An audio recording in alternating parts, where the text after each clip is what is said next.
Bueno, buenos días para todas y para todos. El día de hoy voy a presentarles el programa de la asignatura Filosofía Antigua de la licenciatura en Filosofía de la Universidad Pedagógica Nacional.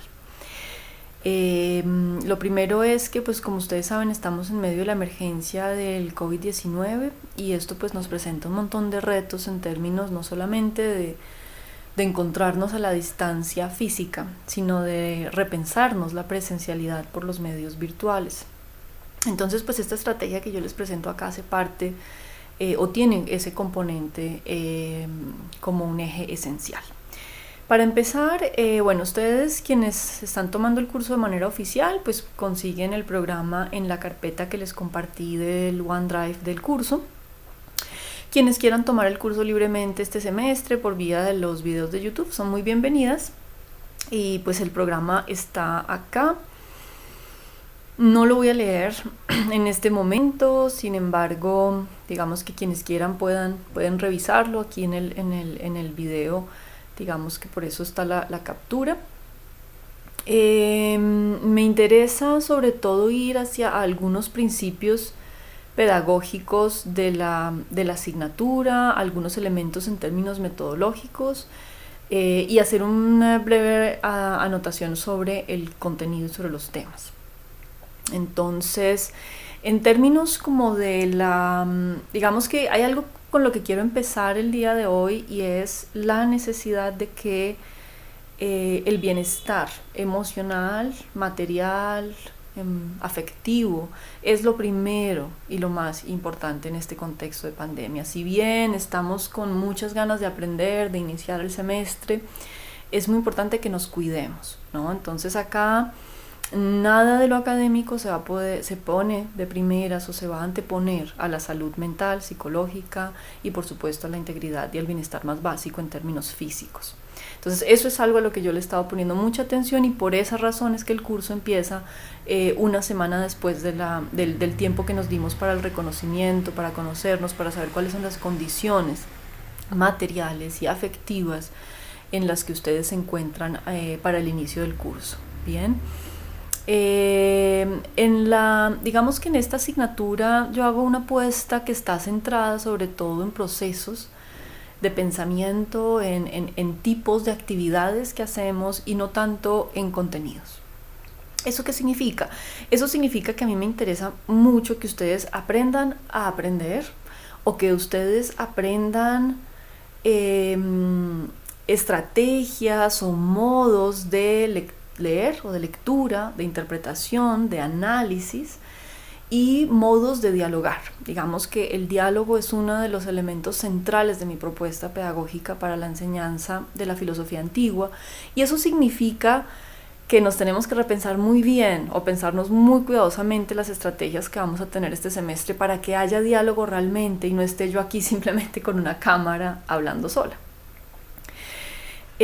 ¿Por qué el diálogo? Yo tengo como una apuesta por la filosofía antigua de manera muy socrática, es decir, a mí me parece que la filosofía no es los contenidos, no es la información, ¿sí?, que se encuentra, por ejemplo, consignada en libros, sino que la filosofía es lo que hacemos juntos, cuando nos encontramos para filosofar, y por eso es tan importante la presencialidad. Para eso pues hay muchas estrategias en la clase que yo les iré contando despacito, pero esto significa que les debo aclarar de una vez que el programa y lo que ustedes van a encontrar a continuación en términos del contenido, ¿cierto?, los libros, los textos que vamos a leer y analizar no son lo prioritario. Bien, podríamos haber leído otros. Este curso de hecho cambia bastante a medida que van pasando los semestres. Yo voy explorando unos textos, luego otros, también porque uno se cansa de dictar lo mismo, etc. Aquí lo importante no son tanto los textos, sino la manera como nos aproximamos a ellos y el tipo de cosas que yo espero que ustedes sepan hacer, ¿listo? O que aprendan o que empiecen a familiarizarse con los procedimientos a los que yo recurro o que yo uso frecuentemente cuando filosofo, porque cuando yo les estoy presentando este curso, les estoy presentando una manera de filosofar, una manera de hacer filosofía.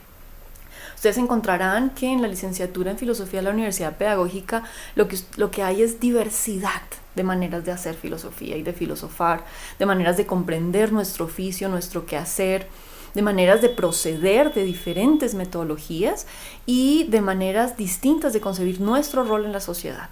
Bien, y eso es importante que ustedes lo sepan desde ya. No hay una única manera, no hay una mejor manera sobre todas las demás y para siempre y definitivamente, sino que hay muchas y es labor de ustedes empezar a formarse un criterio para escoger su lugar, su propia aproximación o adoptar la que les parezca más interesante a lo largo de su carrera. Entonces, avancemos un poquito. Dicho esto, que me parecería muy importante decírselos porque he notado como cierta ansiedad y cierta angustia por avanzar y por avanzar. Y acá yo quiero decirles, estamos en una pandemia. Es una emergencia a nivel mundial. Esto nos exige repensarnos, nos exige reflexionar, como muchas de ustedes lo hicieron en los audios que compartimos la semana pasada. Y esas reflexiones son muy valiosas, es muy importante que nos demos el tiempo porque no va a ser un semestre ordinario, no lo puede ser y tenemos que trabajar con eso y hacer que eso sea una ventaja y tomar todo el provecho que podamos de esta situación, tomarlo como una oportunidad de aprendizaje, ¿bien? Eso es como para que le bajemos un poquito al afán de los contenidos y para que sepan que eso significa que el sílabus, el programa y lo que ustedes van a encontrar ahorita, por ejemplo, si yo bajo, bueno, acá está un poco de metodología que ahorita regreso y les explico un poco, pero si yo, esto que ustedes encuentran aquí en contenidos y cronograma, que son una planeación extensa porque tenemos 2 sesiones a la semana, esto que ustedes encuentran acá, que estoy bajando muy rápidamente como para que tengan una dimensión de todo lo que es, son un montón de sesiones que deberíamos tener presenciales, pero que no vamos a tener la mayoría. Y es probable y es importante que se vayan haciendo la idea que no vayamos a poder dar cuenta de todos los textos, ¿bien? Entonces, esto que ustedes encuentran acá es un mapa. Pero es un mapa, hagan de cuenta ustedes, de un territorio que está cambiando. De manera que, y eso no solamente es porque hay pandemia este semestre, este mapa siempre debe cambiar y es cambiante, al menos en mi apuesta pedagógica, porque cambia según los grupos, cambia según las necesidades, los contextos y las particularidades de cada una de las personas que se encuentra a filosofar. De pronto cuando leamos los diálogos socráticos, ustedes vayan a encontrar y a empezar a entender algunas de las apuestas pedagógicas que yo hago en mi curso. También entenderán muchas de las distancias que yo tengo con la misma figura socrática. Entonces, habiendo dicho estas pequeñas cosas, algunos comentarios muy breves sobre, bueno, en términos de metodología, yo trabajo mucho con talleres, porque como les digo, por una razón muy sencilla, y es que me interesa que la filosofía sea eso que hacemos juntas. Eso significa que la filosofía no es algo que hago yo, ni es un conocimiento que yo les transmito. Yo les voy a dar muy pocas respuestas. Y no porque estemos en pandemia y yo esté en la casa obligada a trabajar desde acá, sino porque así funciona normalmente mi clase. Porque normalmente yo formulo preguntas, doy pautas, guías, estrategias y modos de lectura, de análisis, de interpretación, de diálogo, de discusión, de problematización, pero no respondo las preguntas porque ustedes mismas son quienes se deben aprender a responder sus propias preguntas, no solas, con otras personas, porque es muy importante en esta propuesta y en esta apuesta el componente dialógico, intersubjetivo, la noción de comunidad, ¿no? De vínculos que establecemos cuando filosofamos juntas, y eso significa que cuando estamos conversando estamos buscando contribuir a la otra persona, no destruir, no tumbar, no criticar en el sentido de solamente mostrar errores o problemas o vacíos, sino haciendo eso cuando es necesario, utilizarlo como una manera de contribuir a el progreso y el avance o el desarrollo de las personas que nos acompañan. Bien, entonces, sobre los talleres, esta es una tipología, la que ustedes encuentran en el programa, es una tipología que les dice cuáles son mis áreas de énfasis, lo que a mí me interesa. Eso no está especificado más abajo de qué tipo de talleres cada uno, sino que ustedes van a encontrar que semanalmente hay unas sesiones de taller que tienen unas preguntas, unas indicaciones, unas pautas, y la idea es que ustedes utilicen esos talleres como una forma de preparar sus clases. Necesito que se preparen porque yo no voy a darles retroalimentación de todos los talleres que ustedes hagan, porque primero esta clase está basada en la autonomía de ustedes, en generar hábitos de autoexamen, primero, y segundo porque es materialmente imposible para mí hacerlo, ¿ok? Entonces, este primer tipo de taller de identificación de problemas filosóficos es un taller en el que a mí me interesa que ustedes aprendan a detectar preguntas, problemas, que ustedes sepan identificar dónde está, como lo que a veces se llama, aunque es una pésima expresión, yo soy vegetariana, la carne filosófica, ¿no? ¿Dónde está como el quid? ¿Dónde está aquello que nos llama la atención como filósofas y filósofos? Porque lo que ustedes van a ver acá es una manera de mirar, es una manera de leer. No todas las disciplinas, no todos los saberes leen igual, incluso los mismos textos. Entonces, hay una primera aproximación a problemas. Me interesa mucho la identificación de problemas, incluso a nivel muy general, temas también. Luego me interesa, y este curso en general tiene un componente argumentativo muy fuerte, me interesa que ustedes identifiquen tesis, es decir, oraciones, afirmaciones o negaciones, ¿cierto?, que son relevantes filosóficamente. Entonces es un poco empezar a desarrollar una sensibilidad, un gusto, una manera de saborear los problemas en los textos. Luego tenemos digamos que en tesis y argumentos hay varios niveles, vamos a trabajar en bastantes niveles. Uno son simplemente identificar una tesis, luego tiene que ver con extraer consecuencias de esa tesis. A veces me interesa solamente, también es muy importante, explicar la tesis, analizarla, digamos, desde el punto de vista de su significado. A veces nos interesa saber qué se sigue de esa tesis, qué se puede decir a partir de ella. A veces nos interesa más bien ver cómo esta tesis que acabo de identificar en este texto se relaciona con esta otra tesis de este mismo texto, o cómo se relaciona con otra tesis de otro texto que pertenece al mismo problema o que está vinculada con el mismo problema filosófico, con el mismo tema de reflexión. Ese es el componente principal y es donde yo más me quedo, ¿sí? Y es donde vamos a estar trabajando todo el semestre. El taller de escritura es el que es más difícil de realizar porque los grupos son muy grandes, porque el tiempo es muy corto para que yo haga un acompañamiento muy cercano en escritura.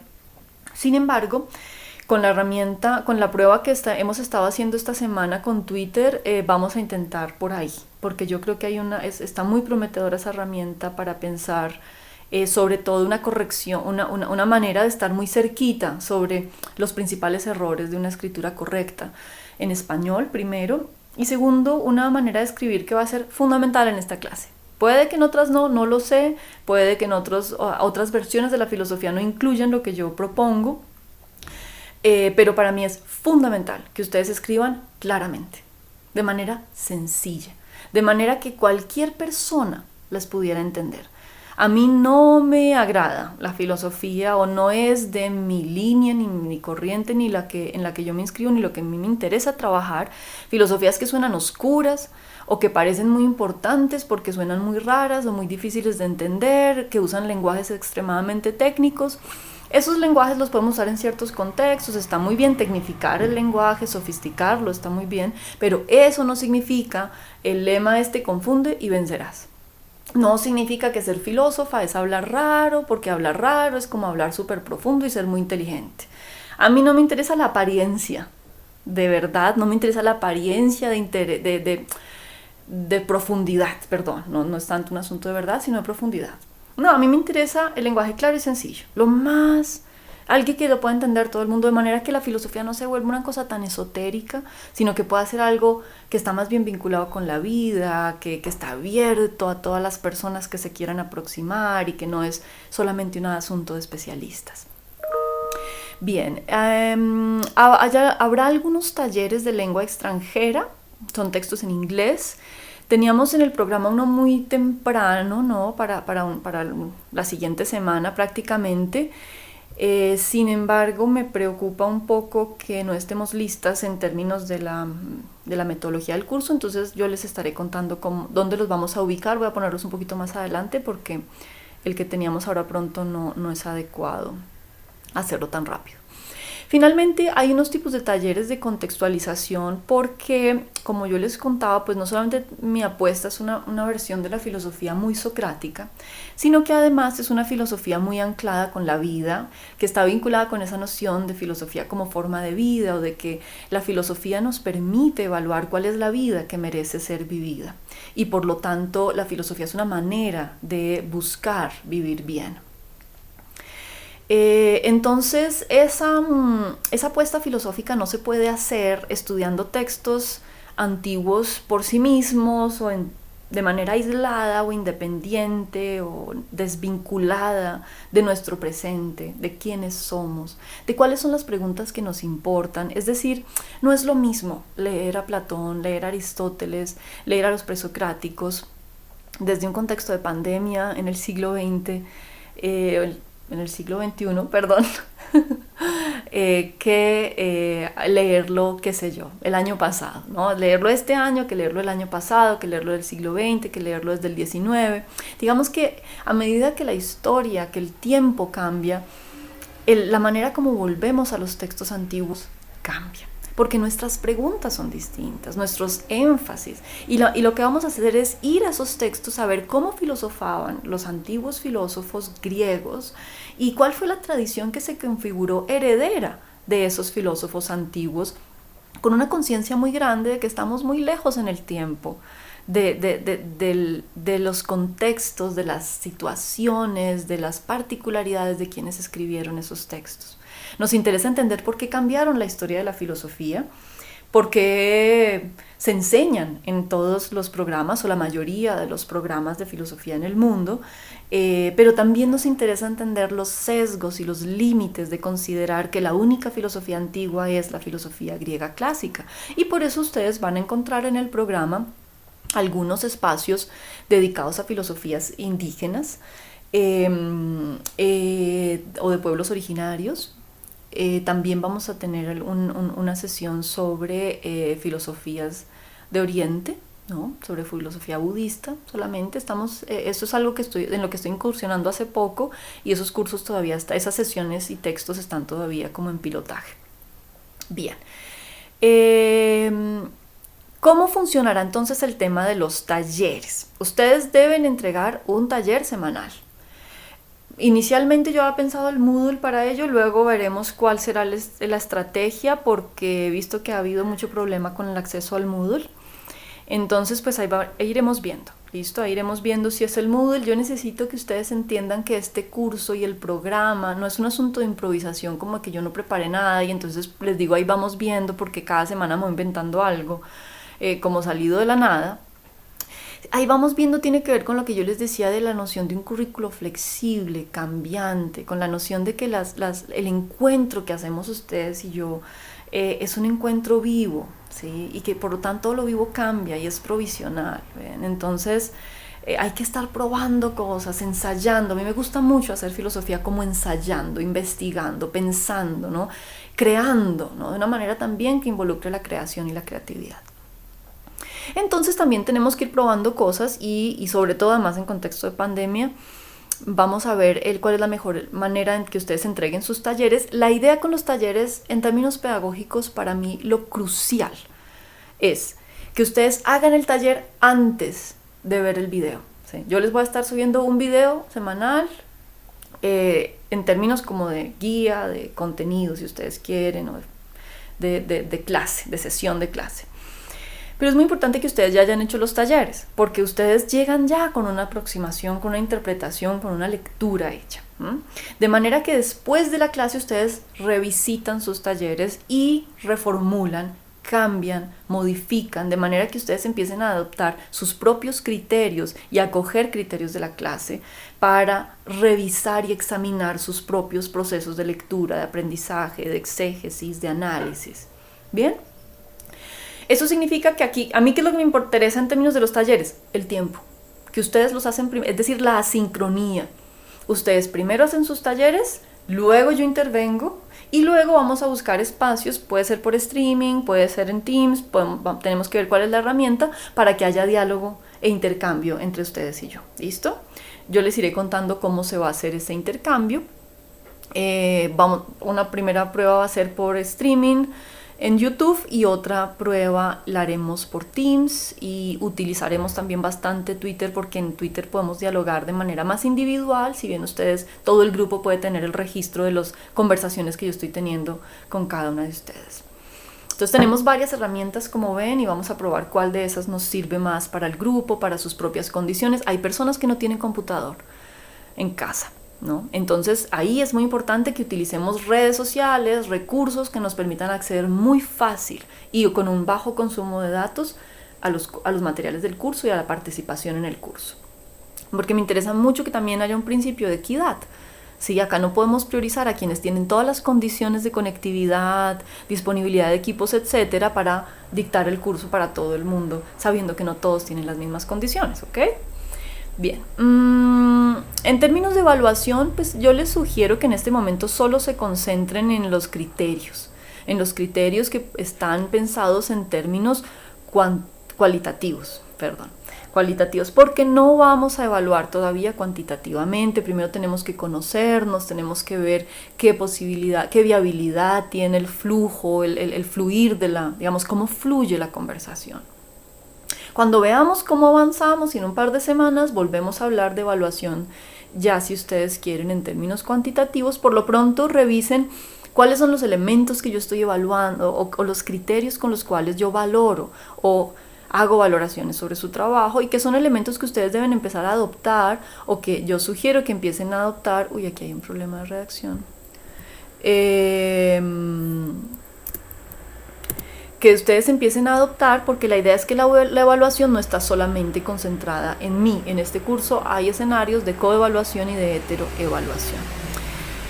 Bien, de auto y co, pero luego vemos si podemos introducir las otras. Eso depende un poquito de los medios que tengamos. Bien, sobre temas, yo simplemente les voy a contar muy rápidamente que hay varias unidades. La primera unidad es la unidad que uno podría llamar como de presocráticos y los poetas y la tradición de los inicios de la filosofía en Grecia. Ahí leeremos, pues estamos empezando con la Teogonía de Hesiodo y algunas aproximaciones muy clásicas como la de Seller. Luego tenemos una sesión de algunos presocráticos, algunos llamados presocráticos o primeros filósofos. Ahí están, como les digo, los primeros, los talleres por sesión, ¿no?, que ustedes deben realizar semanalmente. Aquí están marcados unos cortes. No se vayan a preocupar, porque esto no significa nada en términos de parciales. Todavía no están claras esas fechas. Sin embargo, sí es importante que ustedes vean los cortes, porque hay cambios temáticos en el curso y porque hay tipos distintos de evaluación, ¿no? Ahorita muy brevemente termino con eso. Luego viene una sesión de Platón y sofistas. Tratamos un poquito a Gorgias particularmente.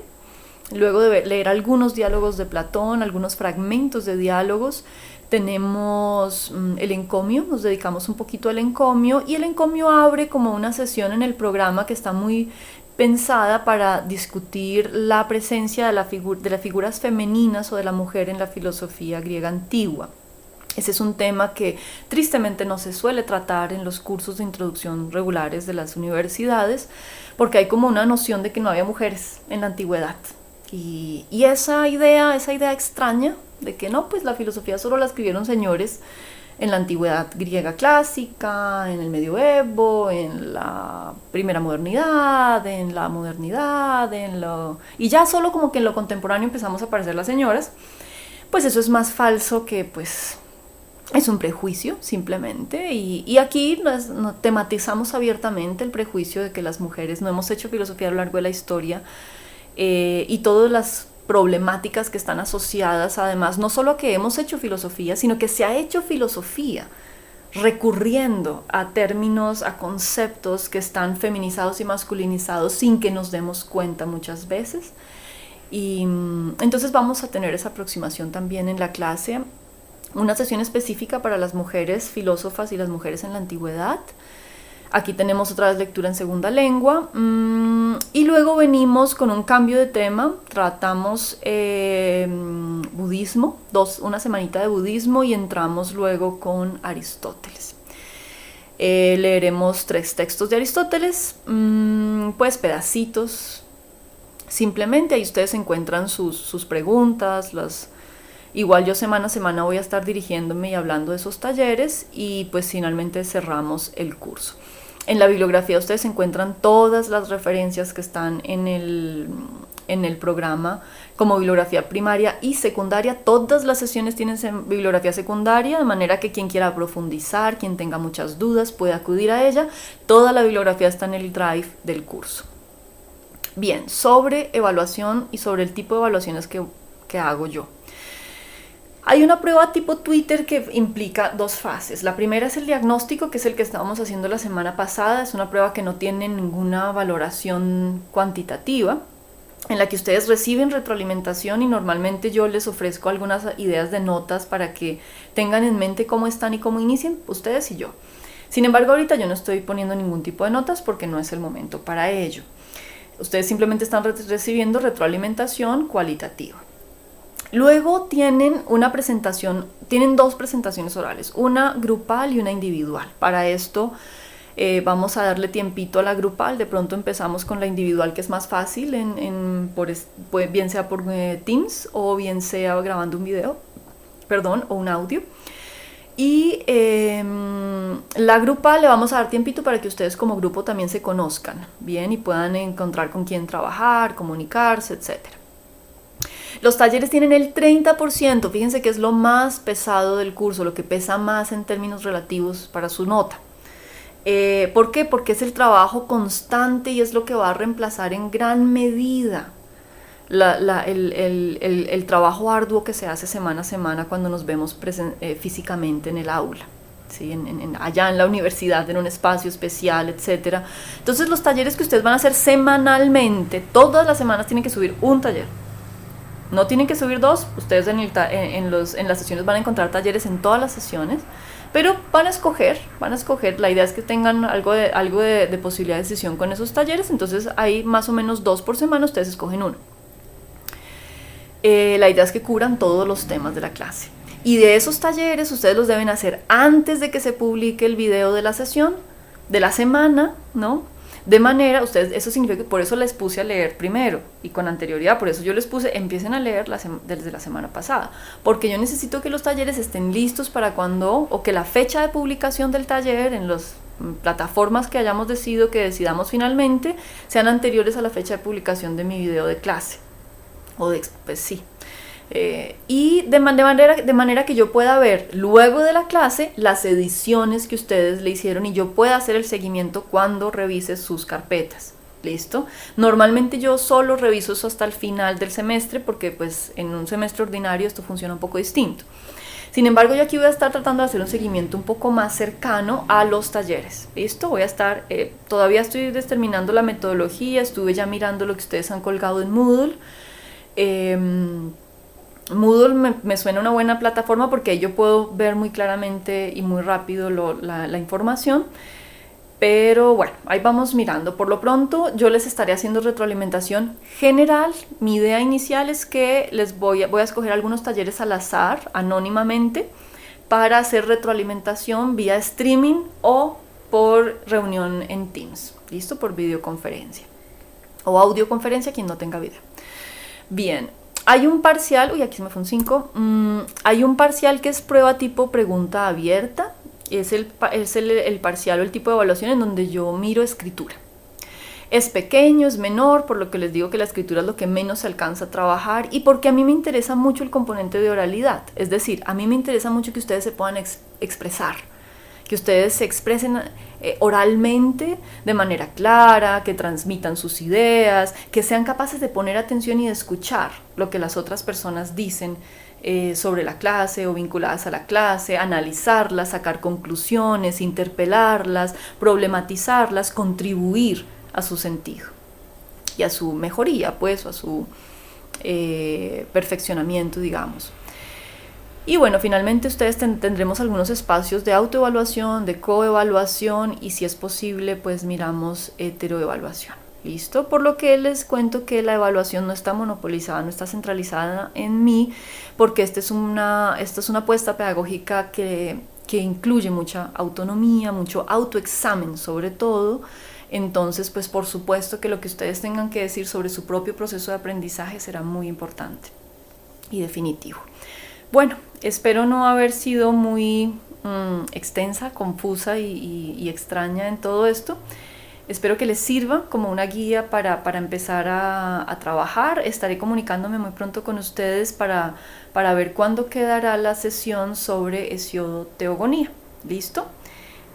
Por lo pronto sigan leyendo, revisen Seller, quienes ya han avanzado con la teogonía y quienes ya han desarrollado el taller, que yo he visto que son varios, tengo 18 entradas en el Moodle a la fecha.